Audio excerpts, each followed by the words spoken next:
20% de l'or mondial vient de mines illégales. Et vous en portez peut-être déjà sans le savoir. Dans les profondeurs des forêts amazoniennes ou les hauts plateaux d'Afrique, des millions de personnes extraient de l'or dans des conditions souvent dangereuses, polluantes. Et hors la loi. Ce secteur, appelé ASGM, pour Artisanal and Small Scale Gold Mining, vaut aujourd'hui plus de 65 milliards de dollars par an. Et pourtant, derrière les lingots, il y a le mercure, les enfants au travail, des eaux empoisonnées, et parfois, le financement de groupes criminels ou armés. Alors, comment rendre ce secteur plus propre? Une réponse semble émerger. Les usines de traitement d'or centralisées, sans mercure.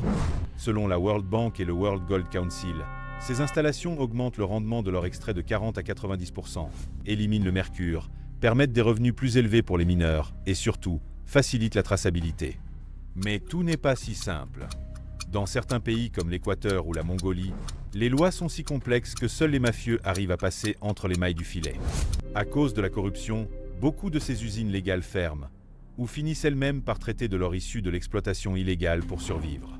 Pire, les orpailleurs ont souvent plus confiance dans les réseaux clandestins que dans les usines censées les protéger. L'idée est brillante, mais difficile à mettre en œuvre à cause des violences, extorsions et du manque d'accès aux terres. Le métal précieux associé au luxe peut-il briller sans salir? Et si l'éthique du bijou devenait aussi importante que son esthétique?